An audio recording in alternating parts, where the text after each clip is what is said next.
Assalamualaikum warahmatullahi wabarakatuh. Alhamdulillahirabbil alamin. Wassalatu wassalamu ala asrofil anbiya'i wal mursalin wa ala alihi wa sahbihi ajmain. Teman-teman, puji syukur mari kita panjatkan ke hadirat Allah Subhanahu wa taala. Dengan rahmat karunia Allah kita berada dalam keadaan sehat walafiat ya, untuk menjalankan aktivitas yang positif, produktif dan kontributif. Kali ini saya akan berbagi tentang pinjaman tanpa bunga. Ya. Pinjaman tanpa bunga adalah program utama dari Baitul Mal, ya, baik itu Baitul Mal di komunitas maupun Baitul Mal di masjid terutama. Nah, kenapa ini kemudian menjadi program utama di Baitul Mal? Mari kita bahas ya. Yang pertama kemudian ini program utama Baitul Mal Masjid ya adalah pinjaman tanpa bunga atau Qardul Hasan. Qard itu pinjaman, Hasan itu baik ya. Jadi ini pinjaman kebaikan. Kenapa disebut pinjaman kebaikan? Nah, mari kita urai satu persatu ya. Yang pertama adalah tujuan dari program pinjaman tanpa bunga ini. Yang pertama adalah menggantikan sistem pinjaman riba ya, atau sistem pinjaman berbunga. Jadi sistem ekonomi kita hari ini kemudian ini menggunakan ini ya, sistem pinjaman riba atau bunga ini. Kita kredit motor ya, atau emak-emak kredit alat rumah tangga, atau kredit mobil, kredit rumah ya. Ada juga kredit liburan gitu misalnya, itu menggunakan pinjaman riba ya. Padahal sesungguhnya bagi umat Islam pinjaman riba itu sesungguhnya adalah dosa yang sangat besar, dosa yang luar biasa ya, satu-satunya dosa yang diperangi oleh Allah dan Rasul-Nya. Nah, ini semua kita harusnya paham akan hal ini. Yang kedua, kemudian tujuan pinjaman tanpa bunga ini adalah mencegah umat terjerumus ke dalam sistem pinjaman riba atau bunga itu tadi. Ya. Jadi tujuan pertamanya yang paling utama adalah menggantikan. Ya. Nah, yang kedua, sebelum tergantikan, umat dicegah dulu agar jangan sampai terjerumus ke dalam sistem pinjaman ribawi itu kemudian. Karena kalau orang ya sudah terjerumus ke dalam pinjaman riba, apalagi rentenir, pinjaman online gitu ya, termasuk juga kredit di bank, kredit di macam-macam lah gitu ya, koperasi simpan pinjam dan seterusnya, itu biasanya hutangnya nggak selesai-selesai gitu ya, nggak habis-habis itu hutangnya ya, karena bunganya kemudian kan seiring waktu terus berjalan menjadi beban dari debitur ya, menjadi beban dari peminjam, dan ini kemudian menyengsarakan hidup sebetulnya ya. Ini membuat penghasilan itu kemudian tersedot hanya untuk membayar pinjaman itu.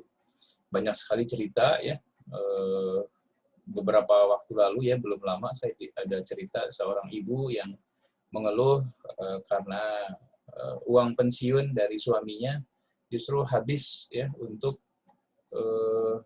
membayar cicilan bunga ini kemudian ya, membayar cicilan bunga. Dan ada tetangga ya yang minjamnya 1.600.000, sudah membayar beberapa bulan, ternyata pinjamannya sekarang ada 1.800.000. Nah, kan aneh itu ya. Nah, itu karena sistem bunga itu tadi ya. Nah, yang ketiga kemudian adalah tujuan pinjaman tanpa bunga memajukan bisnis real umat ya, dengan menyediakan dana produktif. Nah, ini yang paling utama sebetulnya. Bagaimana umat itu bisnisnya kemudian terbantu, terutama UMKM ya, dengan pinjaman dana tanpa bunga ini untuk kemudian makin produktif, makin bisa meningkatkan pendapatan sehari-harinya kemudian. Nah, latar belakangnya ini ya, umat terjebak sangat dalam di sistem ekonomi kapitalis riba yang membuat sebagian besar umat jadi lemah dan miskin. Jadi sistem pinjaman riba itu kemudian membuat harta dan kekayaan itu terkumpul ya, terkonsentrasi di segelintir pihak. Jadi ada data menunjukkan bahwa 10% orang itu malah menguasai 70% kekayaan. Artinya ada 90% orang yang harus berebut ya hanya 30% uang dan kekayaan. Ya, inilah yang kemudian menyebabkan kemiskinan. Yang kedua, kemudian latar belakangnya sistem ekonomi syariah yang ada sekarang itu stagnan ya dan hampir tak berdaya dalam menghadapi persaingan dengan sistem ekonomi kapitalis riba. Kalau bicara lembaga keuangan syariah misalnya ya LKS, itu porsinya tidak bisa lebih, tidak bisa meningkat dari sekitar 5% saja itu. Padahal ekonomi syariah atau lembaga keuangan syariah dari awal ya, dari Bank Muamalat berdiri, itu sudah hampir 30 tahun. Jadi bayangkan ya, sudah hampir 30 tahun membangun sistem, porsinya tidak lebih dari 5%. Ya. Kan ini harusnya memberikan sinyal ya, memberikan alarm kepada kita semua bahwa ada yang kurang ya. Atau bahkan ada yang salah di sistem ekonomi syariah yang dibangun selama ini. Maka diperlukanlah perbaikan pada sistem ekonomi syariah agar benar-benar mampu berkompetisi dan menggantikan sistem ekonomi kapitalis riba itu tadi kemudian. Nah, ini perbedaan ya antara ekonomi Islam dengan ekonomi kapitalis riba. Ekonomi Islam itu langsung terbagi menjadi dua hal ya, menjadi dua sektor, yaitu sektor sosial dan sektor bisnis. Ya, di sektor sosial kita mengenalnya sebagai jiswaf, ya, zakat, infak, sedekah, wakaf. Ini kemudian dana-dana jiswaf ini bisa digunakan untuk keperluan sosial atau untuk keperluan bisnis. Ya. Nah, di bisnisnya sendiri ya, di sektor bisnis itu ada sektor real tentu saja, ya, yaitu untuk jual beli produk dan jasa, ya, terutama intinya dijual beli ya, dan kemudian ada sektor finansial, ya. Nah, ini yang menggunakan prinsip profit and loss sharing, ya, jadi berbagi hasil, sama-sama untung, sama-sama rugi, gitu ya, syirka lebih banyak ke berbagi hasil kemudian. Jadi kalau hasilnya untung ya dibagi, hasilnya rugi ya cuma dibagi. Inilah yang kemudian menghasilkan prinsip keadilan dalam sistem ekonomi Islam. Nah, sedangkan ekonomi riba, ada ketidakadilan di sistem ekonomi riba, seperti yang tadi sudah saya sampaikan di awal, ya, bahwa ekonomi riba itu hanya mengenal bisnis saja sebetulnya. Ya. Ini perbedaan pertama dengan ekonomi Islam. Ekonomi Islam mengenal sektor sosial, sedangkan ekonomi riba tidak mengenal sektor sosial. Jadi bicara ekonomi ya bicara bisnis, bicara profit, bicara keuntungan. Ya. Nah, di bisnis sama ya, tadi ada sektor realnya juga, jual beli produk dan jasa, dan ada sektor finansial, yaitu pinjaman riba atau bunga yang tadi sudah kita bahas. Pinjaman ini tentu menghasilkan profit ya dari kedua sektor ini, dan kemudian baru ujung-ujungnya nanti baru ada untuk keperluan sosial. Jadi keperluan sosial di ekonomi riba itu baru di akhir ya. Jadi kalau ingat ya baru kemudian peduli sosial lah gitu kira-kira ya. Nah, sedangkan di ekonomi Islam sosial itu justru menjadi sektor yang tidak kalah pentingnya dari sektor bisnis ya. Bahkan perintah-perintah Allah Subhanahu wa taala sangat jelas untuk menunaikan sektor sosial ini ya di ekonomi. Allah berfirman misalnya atiullah wa atiur rasul ya. Taat kepada Allah dan taat kepada Rasul untuk apa? Ya, aqimis shalah wa atuz zakat. Ya, tegakkan sholat, dirikan sholat, dan tunaikanlah zakat. Nah, zakat ini kemudian menjadi kewajiban umat Islam ya untuk ditunaikan. Nah, berikutnya di dana jiswaf ada yang untuk keperluan bisnis. Jadi boleh saja dana jiswaf untuk keperluan bisnis ya. Bahkan mungkin ini jadi prioritas. Nah, keperluan bisnis itu untuk apa? Nah, masuk lagi ke sektor real, ya, jual beli produk dan jasa itu tadi yang menghasilkan profit. Profit kemudian masuk lagi ke sosial. Ya, nah, jadi ekonomi Islam mengenal dari sosial untuk bisnis, ya, dan kemudian dari bisnis untuk sosial. Jadi ada perputaran ya uang dan kekayaan di sistem ekonomi Islam. Sedangkan di ekonomi ribawi, kekayaan itu berputar hanya di kalangan orang-orang kaya saja, ya. Karena sosialnya kan di akhir itu, ya. Kalau ingat baru kemudian peduli sosial. Kalau tidak, maka tumpuk saja kekayaan. Maka kita mengenal ada orang-orang yang menjadi konglomerat. Kenapa disebut konglomerat? Karena memang kekayaannya luar biasa, ya. Kekayaannya jauh melebihi orang-orang yang lain. Ini perbedaan mendasar, ya. Dan ini kemudian juga menjadi latar belakang kenapa kemudian pinjaman tanpa bunga menjadi penting. Nah, tadi kita menyebutkan ya, di sektor finansial Islam itu ada profit and loss sharing sebetulnya. Nah, tetapi kemudian pada kenyataannya ternyata LKS ya, Lembaga Keuangan Islam itu seringkali menggunakan akad murabahah, ya, tidak tunai di lembaga keuangan syariah. Nah, tentu saja finansial juga ingin profit ya, maka yang digunakan adalah akad murabahah. Kenapa akad murabahah yang digunakan? Yang pertama adalah dengan akad murabahah maka pemilik dana sesungguhnya meminimalisir resiko, ya, karena murabahah itu jual beli saja, ya. Kalau jual beli maka resikonya lebih rendah dibandingkan berbagi hasil kemudian, ya. Itu yang pertama. Yang kedua, seringkali kalau kita tanya, kenapa sih nggak berbagi hasil saja? Ya? Kenapa gunakan murabahah, tidak mudharabah? Maka pelaku ekonomi, pelaku lembaga keuangan syariah menyampaikan, oh, masyarakat kita tuh kalau bagi hasil seringkali malah curang. Nah, gitu ya. Padahal ini saya tidak setuju ya. Jangan suuzon dong sama masyarakat kita. Itu yang pertama. Yang kedua, kalau misalnya memang betul begitu, dibuatlah protokol, dibuatlah prosedur, dibuatlah sistem agar kecurangan itu jadi minimal. Nah, di akad murabahah tidak tunai, maka yang kemudian terjadi adalah hutang. Ya, jadi orang itu kalau mau beli mobilnya harga 300 juta katakanlah, kemudian dinaikkan dapat ada profitnya untuk bank misalnya gitu ya, untuk bank syariah. Jadi 500 juta, maka untungnya 200 juta. Nah, yang 200 juta ini, jadi harga mobilnya melompat ke 500 juta. Ya, 500 juta dengan DP 10%, 50 juta, maka ada hutang ya 450 juta. Nah, dengan hutang ini, maka kemudian hilanglah prinsip profit and loss sharing di akad ini, ya. Padahal profit and loss sharing sebetulnya adalah menjadi prinsip penting dalam ekonomi syariah. Ini yang kemudian juga harus dikoreksi ya. Ini prinsip dasar pinjaman tanpa bunga ya, ada 3. Pinjaman tanpa bunga adalah akad sosial, karena itu jangan tergoda untuk mendapatkan keuntungan darinya. Ya, nah jadi ini akad sosial ya, ingat.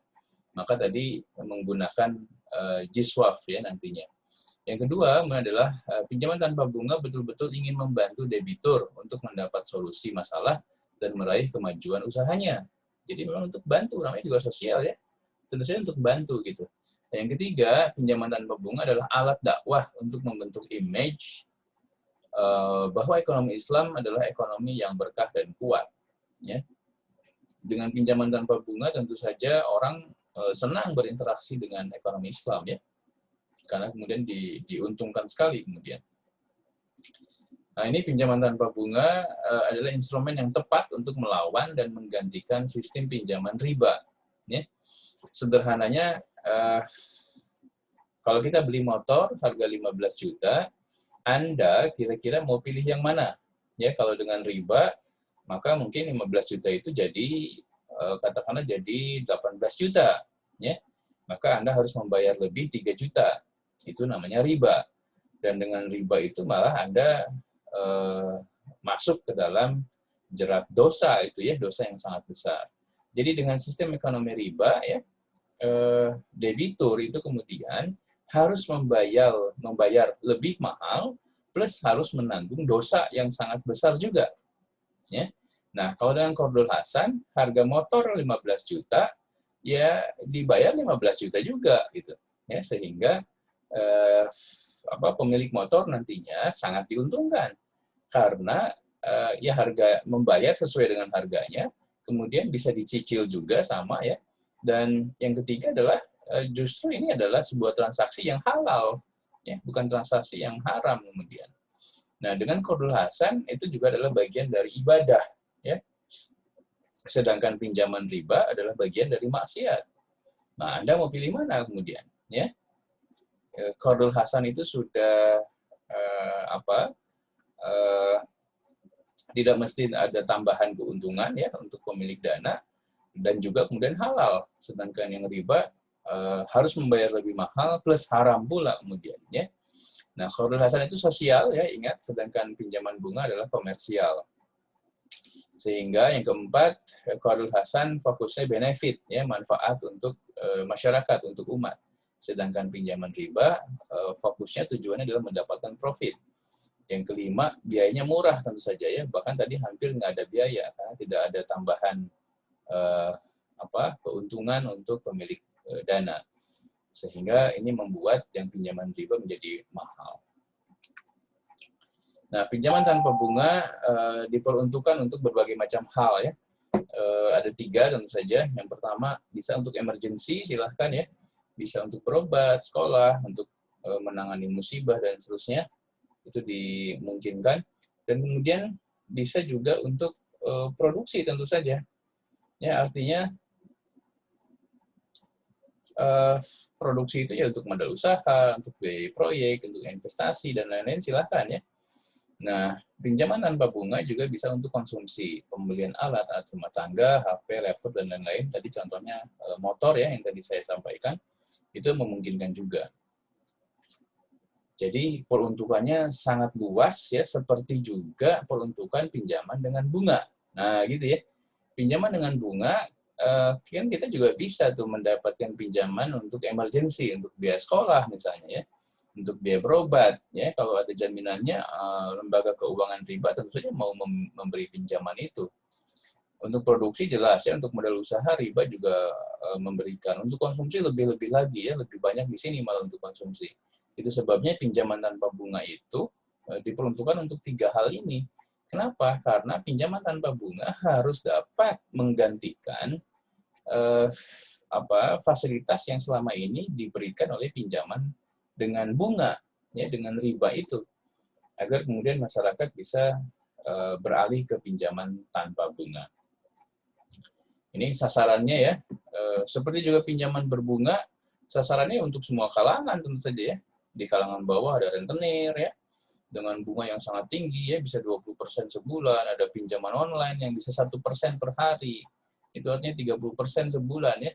Dan untuk kalangan menengah dan bahkan untuk kalangan atas juga boleh ya, pinjaman tanpa bunga untuk kalangan atas, terutama tentu saja untuk sektor-sektor produksi. Para pebisnis yang bisnisnya sudah bagus, kalau mau ekspansi menggunakan pinjaman tanpa bunga, kan akan sangat membantu kemudian ya. Kenapa ini diberikan ke kalangan atas? Agar kemudian memang bisnisnya berkembang. Ketika bisnis berkembang, tentu saja bisa membuka lapangan pekerjaan. Lapangan pekerjaan dibutuhkan untuk kalangan menengah dan kalangan bawah. Ya, nah ini keterkaitannya kira-kira seperti itu. Kalangan menengah untuk konsumsi dan untuk produksi. Kalau kalangan bawah untuk 3 hal itu tadi ya, emergency, konsumsi, dan produksi. Sumber dana dari mana? Ya, nah di Baitul Mal masjid ya bisa ada 3 sumber dana. Yang pertama adalah infak anggota atau donatur. Ini bisa dengan transfer bank, penyerahan langsung atau dijemput petugas ya, teknis pengambilannya. Yang kedua adalah tabungan anggota. Anggota menabung di Baitul Mal dan kemudian ia mengizinkan dana tabungannya digunakan ya untuk program-program asal ketika diambil dananya tersedia. Nah, yang kedua adalah persentase dana yang tabungan yang digunakan maksimal 40%. Artinya ada 60% dana tabungan yang memang harus di standby-kan ya. Harus siap sedia agar setiap kali ada anggota mau ngambil tabungannya, kemudian dana itu selalu ada. Yang ketiga, maksimal tabungan 1 juta rupiah. Ingat, Baitul Mal itu, Baitul Mal masjid terutama adalah di jamaah masjid saja ya. Nabung di sini nggak usah besar-besar ya. Karena kalau besar-besar bisa nabung sampai 50 juta ya. Nabung 50 juta kemudian resikonya nanti akan sangat terlalu besar lah gitu ya untuk manajemen di Baitul Mal masjidnya. Nah, ada program lembaga lain boleh ya, itu dari dana lembaga lain berupa hibah atau pinjaman, digunakan untuk pinjaman bagi anggota kategori hijau. Ya, apa itu anggota kategori hijau nanti kita bahas ya. Jumlah dana pinjaman disesuaikan dengan pemasukan infak. Ya, jadi kalau lembaga lain itu memberikan pinjaman, kita lihatlah Baitul Mal ini sanggupnya berapa gitu ya, sesuai dengan infak yang diberikan. Karena Baitul Mal itu tadi mendapatkan dana dari infak anggota dan donatur itu tadi ya, menggunakan program-program fundraising. Nah, ini prosedur ya, khusus untuk anggota pinjaman tanpa bunga itu. Dengan syarat itu ada form anggota, ada foto KTP, ada biaya daftar anggota baru 50.000. Yang kedua, pencairan pinjaman bertahap, ya bisa mengikuti seperti ini angkanya atau bisa yang lain ya. 300.000, 750.000, 1,5, 3, 5 juta ya, itu memungkinkan. Dan kemudian komitmen pengembalian pinjaman dikembalikan sekaligus atau dicicil, jangka waktu pengembalian maksimal 10 bulan. Jaminan pinjaman, nah pinjaman senilai 3 juta lebih harus ada jaminannya, bisa berupa logam mulia, BPKB, dan lain-lain. Penagihan pinjaman sesuai akad ya, jadi akadnya seperti apa. Buat saya akadnya misalnya membayar setiap pekan misalnya, maka penagihannya juga setiap pekan. Yang kedua, disampaikan notifikasi ya saat mau jatuh tempo dan pengembalian. Nah, kalau ada pinjaman macet seperti apa? Nah, maka ada dibuatlah akad baru ya, akad untuk menambah tempo dan mengecilkan cicilan. Ya. Nah, yang kedua, memungkinkan juga kalau memang ada jaminannya, dijual jaminannya itu. Ya.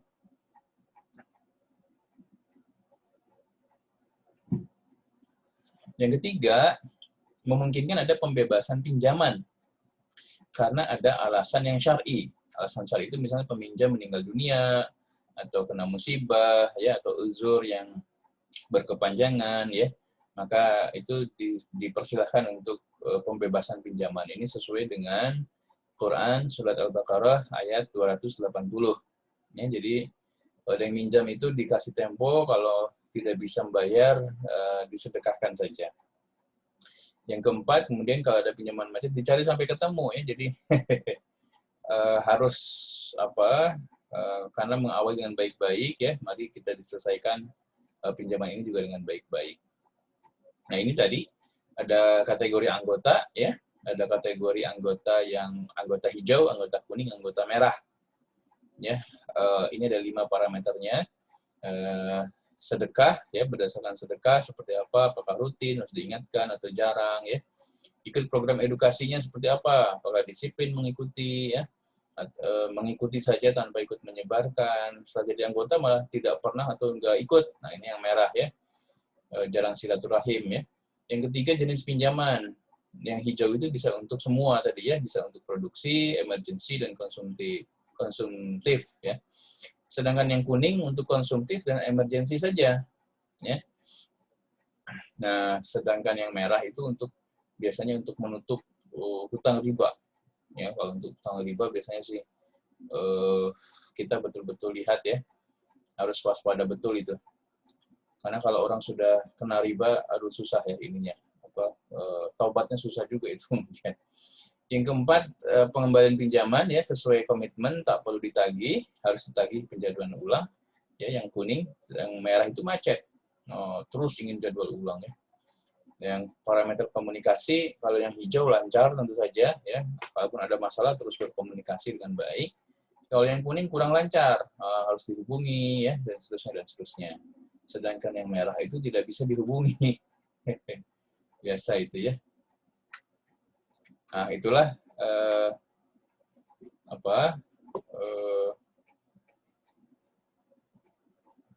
penjelasan tentang pinjaman tanpa bunga ya, yang menjadi program utama sesungguhnya di Baitul Mal Masjid, dan itu kemudian menjadi program unggulan ya, karena jangan sampai kemudian Baitul Mal Masjid ini hanya punya program-program santunan duafa misalnya gitu ya. Santunan tentu saja baik saja ya, silakan juga untuk dilakukan, tetapi jangan jadi fokus ya.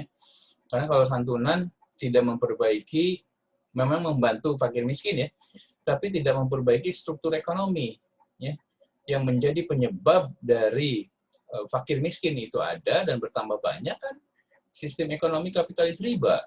Ya, maka kalau kita bantu saja akibatnya ini, maka sebabnya ini juga harus kita ubah kemudian ya menjadi sistem pinjaman tanpa bunga, kemudian tanpa riba ya. Dengan demikian kita yakin sekali ya bahwa ini bisa mengalahkan pinjaman dengan bunga kemudian ya, seperti yang tadi sudah disampaikan. Nah, maka teman-teman para DKM, para aktivis sosial ya, para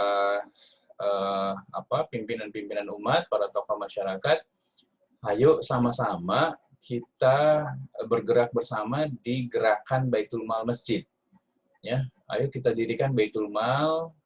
Baitul Mal sesungguhnya adalah lembaga yang dicontohkan oleh Rasulullah Shallallahu Alaihi Wasallam sebagai bagian dari lembaga moneternya umat Islam, ya, lembaga yang bisa menyediakan dana yang diperlukan oleh umat Islam untuk berbagai keperluan, sehingga umat Islam kemudian itu nantinya tidak perlu lagi mengakses lembaga-lembaga keuangan ribawi, ya, karena kemudian memang ada alternatifnya, dan alternatif ini luar biasa, ya, memberikan keuntungan, ya, efisien dan hampir tidak ada biayanya, dan halal tentu saja, ya. Nah, ini menjadi sangat penting.